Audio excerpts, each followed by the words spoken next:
సనాతన ధర్మం ఔన్నత్యాన్ని పెంపొందించేలా ఆలయ కమిటీ సభ్యులు కృషి చేయాలని పెనంలూరు ఎమ్మెల్యే బోడే ప్రసాద్ కోరారు. ఉయ్యూరు విష్ణు ఆలయం నూతన ఆలయ కమిటీ ప్రమాణ స్వీకారోత్సవ కార్యక్రమానికి ఎమ్మెల్యే ముఖ్య అతిథిగా హాజరయ్యారు. పెనంలూరు నియోజకవర్గం ఉయ్యూరు టౌన్లోని విష్ణు ఆలయం నూతన కమిటీ ప్రమాణ స్వీకారం ఘనంగా జరిగింది. ఈ కార్యక్రమానికి ముఖ్య అతిథులుగా ఎమ్మెల్యే బోడే ప్రసాద్ తో పాటు మాజీ MLC Babu Rajendra Prasad, Uyyuru municipality chairman Vallabhaneni Satyanarayana, మాజీ మున్సిపాలిటీ చైర్మన్ జంపాల పూర్ణచంద్రరావుతో పాటు తెలుగుదేశం పార్టీ నాయకులు, కార్యకర్తలు పాల్గొన్నారు. ఆలయ కమిటీ నూతన చైర్మన్ గా బాల భాస్కర్రావు ప్రమాణ స్వీకారం చేశారు. ఆయనతో పాటు ఆలయ కమిటీ సభ్యులు ప్రమాణ స్వీకారం చేశారు. ఈ సభలో ఎమ్మెల్యే బోడే ప్రసాద్ మాట్లాడుతూ వైసీపీ ప్రభుత్వం ఆలయాల ప్రతిష్టను దెబ్బతీసే విధంగా అక్రమాలు చేశారని, తిరుపతి వెంకటేశ్వర స్వామి లడ్డూ సైతం కల్తీ నెయ్యితో భక్తుల మనోభావాలు దెబ్బతీసే విధంగా అవినీతికి పాల్పడ్డారని అన్నారు. వారు చేసిన అక్రమాలకు తగిన శిక్ష తప్పక పడుతుందని బోడే ప్రసాద్ తెలిపారు. ఆలయ కమిటీ సభ్యులు సనాతన ధర్మం యొక్క ఔన్నత్యాన్ని పెంపొందించే విధంగా పనిచేయాలని పిలుపునిచ్చారు. ఈ సభలో మాజీ ఎమ్మెల్సీ వైవీబీ రాజేంద్ర ప్రసాద్ తో పాటు మాజీ మున్సిపల్ చైర్మన్ జంపాల పూర్ణచంద్రరావులు ప్రసంగించారు. నేను భారతదేశంలోనే ఇంత ఈ హిందుత్వం కానీ లేదా భగవంతుడి పైన నమ్మకం కానీ నేను అనుకున్నాను. కానీ ప్రపంచంలో 95% మంది 99% మంది ఏ మతాన్ని నమ్ముకుంటే ఆ మతంలో ఉన్న భగవంతుడిని ప్రతి ఒక్కరూ కూడా పూజించడం నేను చూశాను. భగవంతుడు అంటే మరి వేరే ఎక్కడా లేడు, మనలోనే ఉంటారు. మీరు పుట్టపర్తి చూశారు, సత్య సాయిబాబా గారు. మరి ఆ చుట్టుపక్కల ప్రాంతం అంతా కూడా అభివృద్ధి చెందింది అని అంటే ఆయన చదవలేదు. ఈ రోజు ఆయన భగవంతుడిగా పూజింపబడతా ఉన్నాడు అని అంటే ఆయన ప్రజలకు చేసిన సేవే ఆయన భగవంతుడిని చేసింది. నేను అందుకే చెప్తా ఉన్నాను, నాకు ఒక ఎంత భక్తి తక్కువైనా నా నమ్మకం మనం 10 మందికి ఉపయోగపడే విధంగా మంచి చేయాలని చెప్తే ఏదో తాత్కాలిక ఆనందం కోసమో తాత్కాలిక లాభం కోసమో ఎదుటివాడిని మోసం చేయటము, ఎదుటివాడిని బాధపడేటట్టు చేస్తేనో అది మనకి మన కుటుంబానికి ఏమాత్రం క్షేమం కాదు. మనం భగవంతుడిని నమ్మాము అనంటే 10 మందికి సహాయపడే విధంగా మంచి చేయాలని నేను మనస్ఫూర్తిగా నమ్ముతాను. మొన్నటి నుంచి చూస్తా ఉన్నారు మీరు, గత 5 సంవత్సరాల్లో మరి తిరుమల తిరుపతి దేవస్థానంలో జరిగిన కల్తీ భాగవతం అంతా కూడా మనం వింటా ఉన్నాం. అనేక రకాలైన కెమికల్స్ వాడి నెయ్యి బదులు అవి వాడేసి మరి 300 రూపాయల లోపే కేజీ నెయ్యి సరఫరా చేశారు అంటే అది ఏ విధంగా సాధ్యమవుతుందో మీరు అందరూ కూడా ఒకసారి ఆలోచించారు. పొరపాటు జరిగింది, తెలుసో తెలియకో మరి అక్కడ ఉన్న కొంతమంది వాళ్ళను మరి ఆ దేవుడి ఆలయంలో మరి అక్కడ అపచారం జరిగితే లంబవేసుకొని క్షమించమని కోరాల్సింది పోయి వాళ్ళు ఎదురుదాడి మొదలు పెట్టారు.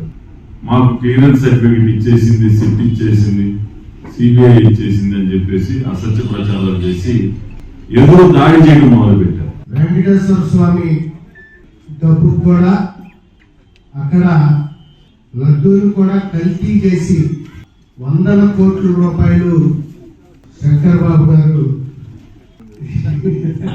రూపాయలు లడ్డూలు వెంకటేశ్వర స్వామి గారి లడ్డూలు కూడా కల్తీ చేసి దోచివేస్తున్న వైనం ఆ విషయం గురించి ప్రస్తావిస్తే వాళ్ళు ఎదురు దాడులు చేయటం, ముఖ్యంగా జగన్మోహన్ రెడ్డి అంటే వైఎస్ఆర్ పార్టీ వాళ్ళు దారుణంగా ఎలా వ్యవహరిస్తున్నారు అనేది మీకు తెలిసింది. దేవుడి డబ్బులు తిన్నవాళ్ళు ఎవరిలో కూడా బాగుపడరు. తగిన విధంగా ఆ దేవుడే వాళ్ళకి బుద్ధి చెప్తాడనేది గుర్తుంచుకోవాలి. ఆ సందర్భంగానే రాష్ట్ర వ్యాప్తంగా కూడా కూటమి మరి వాళ్ళ నిరసన కార్యక్రమాలకి పిలుపునివ్వడం జరిగింది. అదేవిధంగా చివరిగా మన విష్ణాలయం కూడా చాలా నాకు తెలిసి చాలా ఆస్తులు ఉన్నాయి. బైపాస్ కింద పొలం పోయినప్పుడు కూడా కోట్ల రూపాయల ఆదాయం వచ్చింది. వైఎస్ఆర్ పార్టీ జగన్మోహన్ రెడ్డి ఈరోజు వేణుగోపాల స్వామి గుడి చైర్మన్గా నన్ను పాలక మండలి మెంబర్గా మా సభ్యులందరినీ ఏకగ్రీవంగా ఎన్నుకున్నందుకు ఎమ్మెల్యే గారికి, ఎమ్మెల్సీ గారికి, నాని గారికి, అందరికీ టౌన్ ప్రెసిడెంట్కి, ట్రస్ట్ ఇన్ఛార్జీలకి మమ్మల్ని సహకరించి ఇట్లా మమ్మల్ని అందరినీ మంచిగా ఎన్నుకుని చేసినందుకు అందరికీ ధన్యవాదాలండి. మేము మమ్మల్ని ఇలా ఎన్నుకున్నందుకు మేము కూడా మంచిగా చేసి గుడిని బాగా డెవలప్ చేసుకుంటూ దైవ కార్యక్రమాలు బాగా డెవలప్ చేసి బాగా చేస్తామని చెప్పి మేమందరం చేయాలి అని మేమందరం సంకల్పంతో దిగాము. అందరం కూడా చక్కగా కలిసికట్టుగా పనిచేసుకుంటూ గుడిని బాగా అభివృద్ధి చేస్తామని చెప్పి మనస్ఫూర్తిగా కోరుకుంటున్నాం. ఫ్యామిలీ సర్టిఫికేట్ కోసం లంచం డిమాండ్ చేసిన డిప్యూటీ తహసీల్దార్ ఏసీబీ వాళ్ళకు చిక్కాడు. అజిత్ సింగ్ నగర్ తహసీల్దార్ కార్యాలయంలో ఏసీబీ దాడులు నిర్వహించారు. ఓ కుటుంబం ఫ్యామిలీ సర్టిఫికేట్ కోసం దరఖాస్తు చేసుకుంది. ఆ సర్టిఫికేట్ జారీ నిమిత్తం డిప్యూటీ తహసీల్దార్ 12,000 రూపాయల లంచం డిమాండ్ చేశారు. బాధితులు ఏసీబీ అధికారులకు సమాచారం ఇవ్వడంతో వారు పకడ్బందీగా వలపని డిప్యూటీ తహసీల్దార్ను లంచం తీసుకుంటుండగా రెడ్ హ్యాండెడ్గా పట్టుకున్నారు. ఈ మేరకు కేసు నమోదు చేశారు. ఫ్యామిలీ సర్టిఫికేట్ కోసం లంచం డిమాండ్ చేసిన డిప్యూటీ తహసీల్దార్ ఏసీబీ వాళ్ళకు చిక్కాడు. అజిత్ సింగ్ నగర్ తహసీల్దార్ కార్యాలయంలో ఏసీబీ దాడులు నిర్వహించారు. ఓ కుటుంబం ఫ్యామిలీ సర్టిఫికేట్ కోసం దరఖాస్తు చేసుకుంది. ఆ సర్టిఫికేట్ జారీ నిమిత్తం డిప్యూటీ తహసీల్దార్ 12,000 రూపాయల లంచం డిమాండ్ చేశారు. బాధితులు ఏసీబీ అధికారులకు సమాచారం ఇవ్వడంతో వారు పకడ్బందీగా వలపని డిప్యూటీ తహసీల్దార్ను లంచం తీసుకుంటుండగా రెడ్ హ్యాండెడ్గా పట్టుకున్నారు. ఈ మేరకు కేసు నమోదు చేశారు. రాష్ట్ర ప్రభుత్వం అప్పుల విషయంలో పచ్చి అబద్దాలు చెబుతూ సభా హక్కుల ఉల్లంఘనకు పాల్పడుతుందని వైసీపీ ఎమ్మెల్సీ మొండితో అరుణ్ కుమార్ ధ్వజమెత్తారు. అప్పులపై శ్వేతపత్రం విడుదల చేయాలని డిమాండ్ చేయడంతో పాటు వైసీపీ అప్పులపై సభ సాక్షిగా తప్పుడు సమాచారం ఇచ్చిన వారిపై సభా హక్కుల ఉల్లంఘన కింద ఫిర్యాదు చేయనున్నట్లు స్పష్టం చేశారు. తమ ప్రభుత్వం 9.74 లక్షల కోట్ల అప్పు మిగిల్చిందని కూటమి ప్రభుత్వం చెప్తున్నా లెక్కలు పూర్తిగా అవాస్తవమని ఎమ్మెల్సీ కొట్టిపారేశారు. సాధారణంగా బడ్జెట్ తో పాటు ఇచ్చే వాల్యూమ్ 6 బుక్లెట్ లో అప్పుల పూర్తి వివరాలు ఉంటాయని, కానీ తాము చేసే విచ్చలవిడి అప్పులు బయట పడకూడదనే ఉద్దేశంతో ఈసారి ఆ బుక్లెట్ నే ప్రభుత్వం అచ్చు వేయలేదని చెప్పారు. 20 నెలల్లోనే కూటమి ప్రభుత్వం చేసిన 3.17 లక్షల కోట్ల అప్పు ఏమైందని నిలదీశారు. ప్రజలకు నిజం చెప్పాల్సిన ఏకైక ఫోరం అయిన మండల సాక్షిగా అప్పుల మంత్రి అయిన పయ్యావుల కేశవులు తన అప్పుల గురించి ఎంత గొప్పగా అబద్ధం చెప్పాడంటే, గత ప్రభుత్వం అంటే వైఎస్ఆర్ కాంగ్రెస్ పార్టీ ప్రభుత్వం దిగిపోయే నాటికి 9,74,000 కోట్ల రూపాయల అప్పుతో మిగిల్చారని సాక్షాత్తు బడ్జెట్ ప్రసంగంలో పయ్యావుల కేసులు చెప్పడం జరిగింది. మళ్ళీ అదే ఫిగర్ ని 9,74,000 ఫిగర్ ని మేము అడిగిన ప్రశ్న రూపంలో మళ్ళీ అదే చెప్పడం జరిగింది.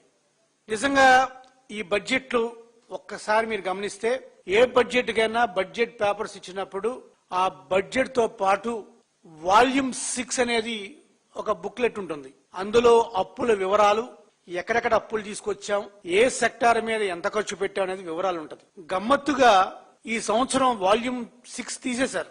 ఎందుకంటే వీళ్ళ చేసే అప్పులు ఎవరికీ తెలియకూడదు, ఇదేదో రాష్ట్ర ప్రభుత్వం అంటారు వాళ్ళ జేబు సంస్థలాగా ఎవరికీ తెలియకూడదు మేము చేసే అప్పులని చెప్పి అప్పులు ఎడాపెడా చేస్తున్నారు. ఇదే చంద్రబాబు నాయుడు ఎన్నికల ముందు ప్రచారంలో నేను ఎక్కడా అప్పు చేయకుండా సంపద సృష్టిస్తాను, నేను సంపద సృష్టికర్త అని మాట్లాడటం జరిగింది. ఈయన సంపద సృష్టికర్త కాదు కదా, ఈయన అప్పుల సృష్టికర్త. ఈ అప్పుల సృష్టికర్తలో భాగంగా వాస్తవానికి ఈ రాష్ట్ర ప్రజలందరికీ కూడా వీళ్ళు ఎంత ఘోరమైన పచ్చి అబద్దాలు ఆడుతున్నారనేది ఒక్కసారి చూద్దాం. 2014 నాటికి ఈ రాష్ట్ర విభజన జరిగిన తర్వాత అంటే ఉమ్మడి రాష్ట్రం ద్వారా మనకు వచ్చిన అప్పులు 1,40,000 కోట్ల రూపాయలు అయితే 2014 నుంచి 19 వరకు ప్రతిసారి విజనరీ అని చెప్పుకునే ఈ విజనరీ లీడర్ చంద్రబాబు నాయుడు హయాంలో ఈ 1,40,000 కోట్ల కాస్త 9,90,000 కోట్లకి ఎగబాకింది. అంటే ఈయన టైంలో ఈ 5 సంవత్సరాల టైంలో ఆయన చేసిన అప్పు సుమారు 2,49,000 కోట్ల రూపాయలు.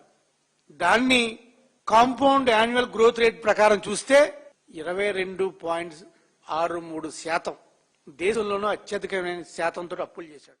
పింగళి వెంకట కృష్ణారావు నగర సాహిత్య ప్రముఖుల్లో ఒకరని గోళ్ల నారాయణరావు తెలిపారు. అనేక సాహిత్య సభల్లో ప్రసంగిస్తూ సాహిత్య వికాసానికి విశేషంగా తోడ్పడుతున్నారని కొనియాడారు. సాహిత్య వేదికపై మరో విశిష్ట ఘట్టం ఆవిష్కృతమైంది. రామలింగేశ్వర కల్చరల్ అసోసియేషన్ ఆధ్వర్యంలో కవితా కృషి పింగళి వెంకటకృష్ణారావు రచించిన శతపత్రం ప్రభావతి ప్రద్యుమ్నం గ్రంథాన్ని ఘనంగా ఆవిష్కరించారు. గాంధీనగర్ ప్రెస్ క్లబ్ లో నిర్వహించిన ఈ కార్యక్రమానికి సాహిత్యాభిమానులు పెద్ద సంఖ్యలో హాజరయ్యారు.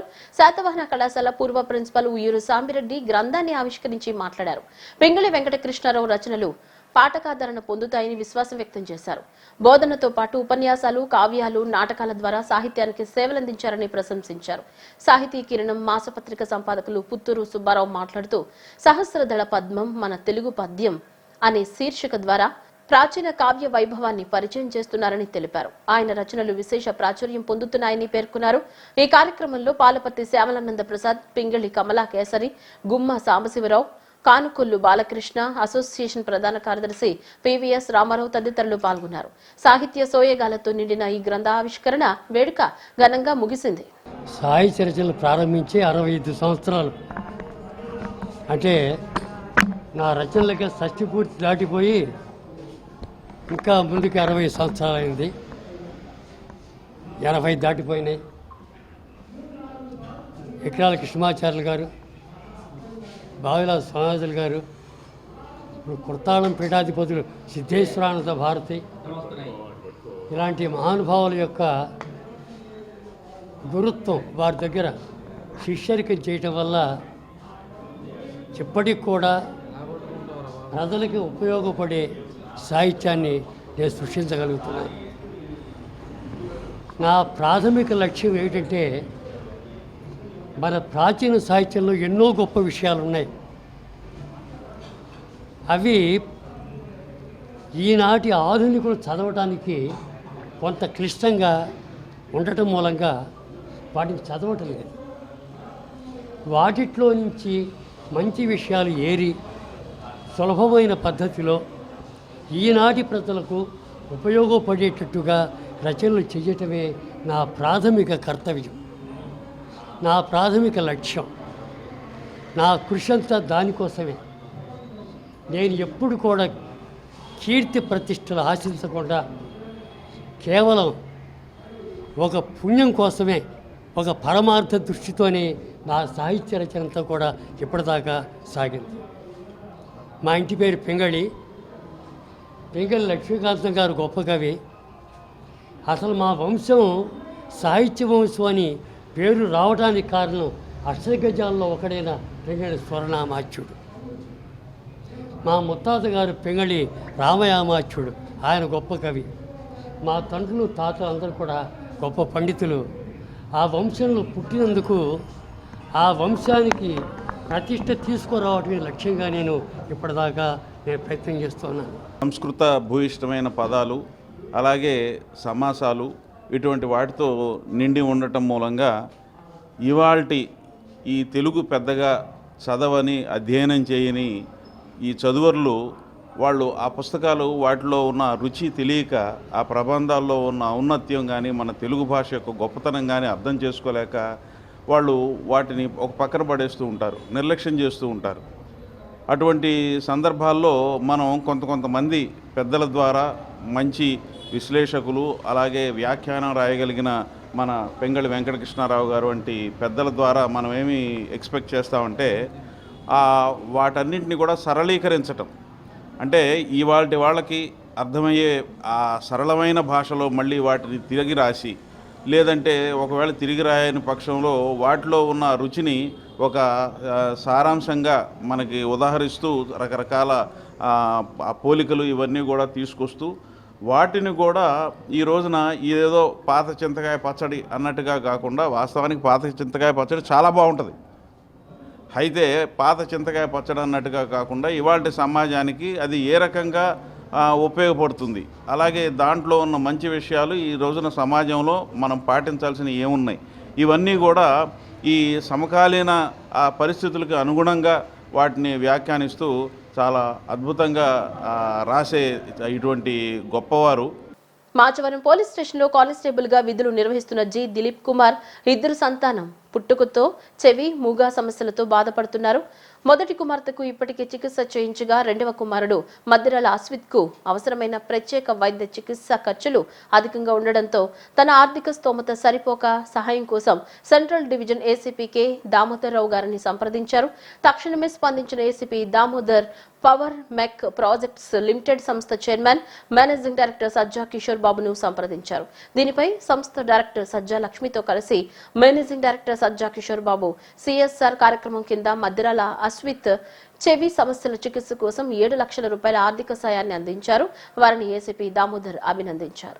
పవర్ మ్యాక్స్ ప్రాజెక్ట్స్ అధినేత సజ్జా కిషోర్ బాబు గారు అందరికి తెలిసిన సుపరిస్థితి విజయవాడ సిటీ అందరికీ 2 రాష్ట్రాల్లో కూడా పేరెన్నిక గల సంస్థ అది, పెద్ద కంపెనీ. ఆ కంపెనీ ఓనర్ గారు కిషోర్ గారు మనకి అప్పుడప్పుడు వాళ్ళకి చారిటబుల్ ట్రస్ట్ ఉంది. ఆ చారిటబుల్ ట్రస్ట్ ద్వారా చాలా మందికి సహాయం చేస్తూ ఉంటారు. అది మనకి తెలిసి ఆల్రెడీ మనకి నోటీసులు ఉంది కాబట్టి 10-15 ఇయర్స్ నుంచి కిషోర్ బాబు గారు తెలిసినారు బాగా. దాంతో ఇట్లా మన కానిస్టేబుల్ ఒకసారి వచ్చింటే అంతకుముందు వాళ్ళ పెద్ద బాబుకి కూడా అదే పైలర్ మన ఇంప్లాంటేషన్ ప్రాబ్లం ఉంది, హెల్త్ డెఫెండమ్ ప్రాబ్లం ఉంది. ఆ ప్రాబ్లం తోటి వాళ్ళ లాస్ట్ టైం వాళ్ళ పాప కూడా ఆపరేషన్ చేస్తే క్లిక్ అయింది. తర్వాత రెండో పాపకి కూడా అదే ప్రాబ్లం ఉంటే ఈ ట్రైడ్ ఫర్ ఆల్ హాస్పిటల్స్లో ట్రై చేశాడు, ఎక్కడ పాసిబిలిటీ రాలేదు.